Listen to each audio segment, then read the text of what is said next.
Hello everybody. Welcome to Chalking Up the Walls. My name is April.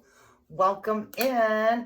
It's Thrifty Thursday, so let's do a fun project. My daughter and I are getting ready to go on vacation, so we were really busy today. So this is going to be fairly quick, but awesome nevertheless. Actually, I think I'm going to leave this together.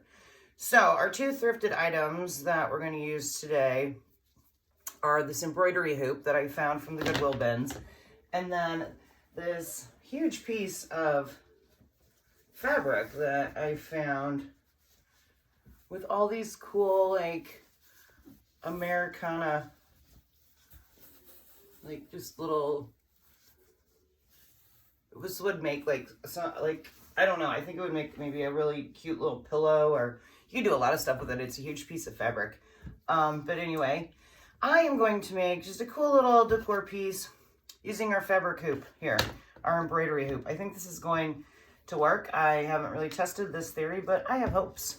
So I'm going to take a paper towel here and just get to covering this. I want to darken the hoop a little bit though, so I'm just going to take some of this antique wax and just kind of rub it over all of the wood just to darken it a little bit. So I got my trusty gloves on so I don't make a huge mess. And we're just gonna darken the wood a little bit. I love this wax. I love using it. We don't really have to mess too much with the inside, but I don't want to get any like clumps. So I'm just kind of smoothing it out as we go. But this antique wax really works really well. It darkens up your wood without like completely like paint covering it, so you can actually see like a lot of the wood grain still through it. And you can go over it as many times as you want to make it as dark as you want. Or if it's too dark, you can just, you know, get a little water on your paper towel or however you're doing it, and just remove some of that. But we're just giving a decent little coat just to kind of seal up that wood a little bit with the wax and protect it and just kind of darken it. Give it kind of a cool look. All right, so we're about good on that. It goes really, really quick. And it dries really fast too. I love using it. You can also use acrylic paint. Just water it down if you don't have the antique wax.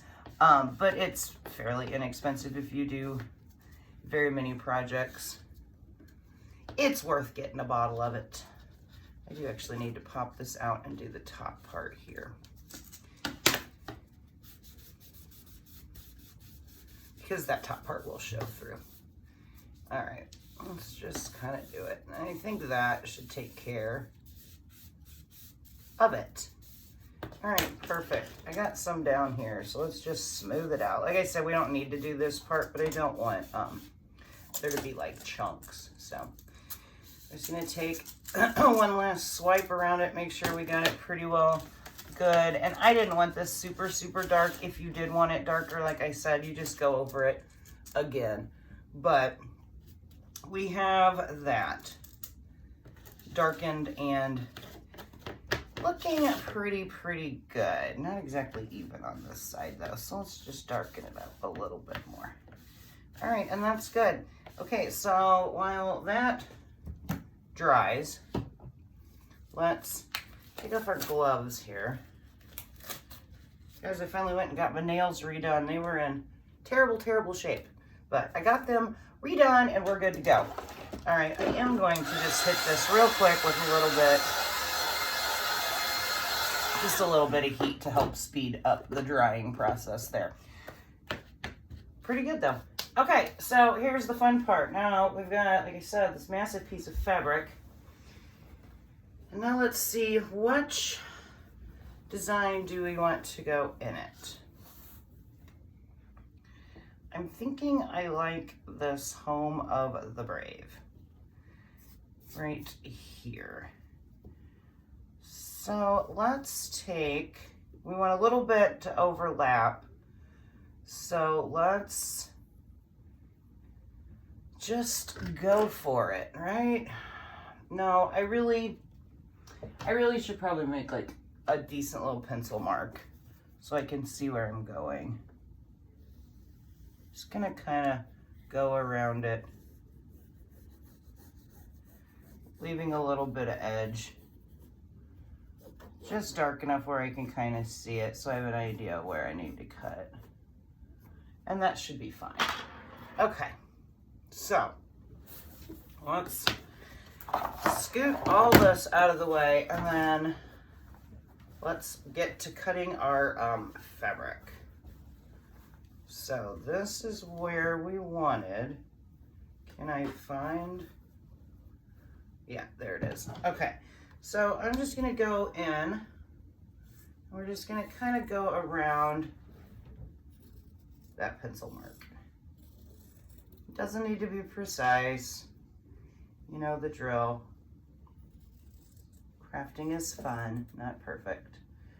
And it would have probably been easier if I would have used one of those like rotary cutters, but I don't have one for fabric. I probably should get one. It would make sense to have one, but I don't. So regular scissors do the trick. And actually this is a fairly new pair of scissors, so they're like really sharp still. Making the cutting easy. All right, around we go.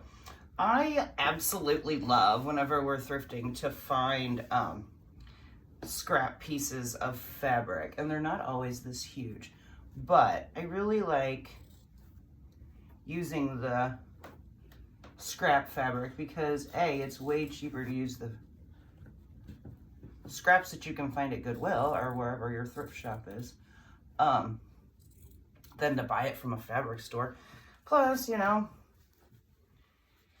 again, saving things from just going into a landfill or the trash. So it's always nice to use that kind of stuff. Okay, so we have that cut out. Let's get this out of the way. And it really should be as simple as being able to place this in here. And I think it's going to look super, super cute. Okay, so it's been a long time since I've used an embroidery hoop, so I have to remember what I'm doing. The fabric goes over this part. This goes over the outside, trying to keep it somewhat taut and straight would have been nice. Let's try that again. Home of the brave. Let's try to get, okay. We're in good shape there. Okay, now that we have it somewhat where we like it, we're gonna be able to pull. But see how quick and easy and painless was that? All right, we're gonna pull our fabric where we can, get it nice and tight.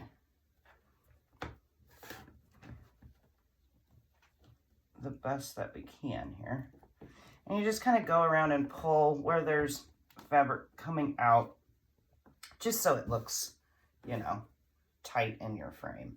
And then once we get it nice and tight, then we will actually tighten up the top, which I think we have. All right, so then you just screw it in, make sure you're going the right way. All right, you just twist this top part here. And that is what tightens the outer loop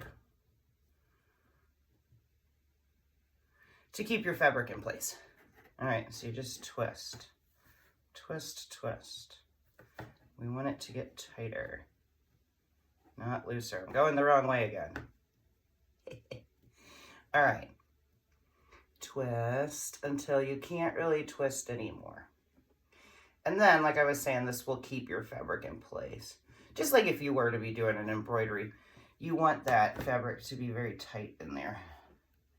And then do a last little pull here. Twist a little bit more. But that's about as tight as I'm going to be able to get it. Which is fine.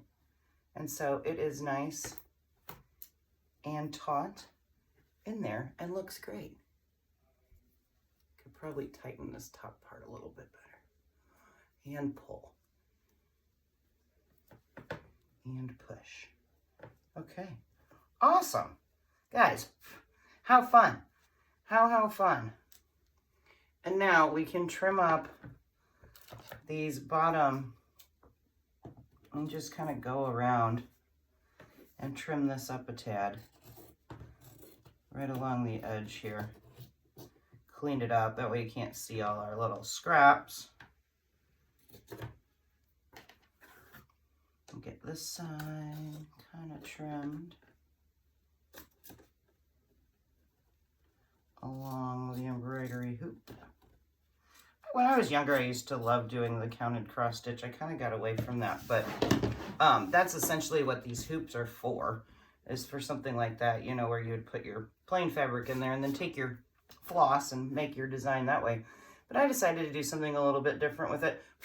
Got a couple little strings there. But honestly, how cute is this? You could put it, you could attach like a little piece of string if you were wanting to hang it, because you have like that nice little opening there. You'd be able to do that. Or you could put it just resting up against something so it would sit. Or you could use any type of like those little plate holders, something like along these lines. This isn't a plate holder, but something along these lines that would, that's not a plate holder. That's not going to do it. But you know what I mean, like a little plate holder. I don't have one in here, but that way it gets sit up. This would be an absolutely like super adorable little piece just to stick in like the corner of your kitchen, or you could even take it outside for your 4th of July festivities. You could hang it anywhere you want, really. Wherever you need a little pop of patriotic, you have it. Super sweet, very inexpensive, and just downright fun. You could make a whole bunch of them. You could, ooh, that might be fun. I might have to look and see if I can find a couple more of these embroidery hoops. I may have some downstairs in my craft stash. How cool would it be to make like a couple different ones for like a different holiday, because we're getting a little close to the 4th at this point, and have like a little like vignette. You could do, you know, like different sizes of them and make like a little like cool little wall hanging. I think that would be adorable. So get out there and find you some fabric. Whatever floats your boat as far as your design goes. Go out there and find you some cool fabric, because there's a lot of really cool things you can do with it. Not just using it as fabric. Obviously, we could have made a pillow or something like that with it. But what a fun little easy way to put a little more extra decor in there. All right, guys, I hope you guys are having an awesome day. Like I said, it's starting to get late here, so making it short and sweet for you. But as always, I appreciate you guys watching. I hope I've inspired you to do a little bit of decor for yourself for the holidays, or just for in general. Everyday decor is always cool. And Home of the Brave is definitely something that you could leave up year-round. All right, guys, like I said, appreciate you all. Enjoy the rest of your evening, and I will be back tomorrow with a completely new and more fun projects. All right, guys, take care. See you soon. Bye.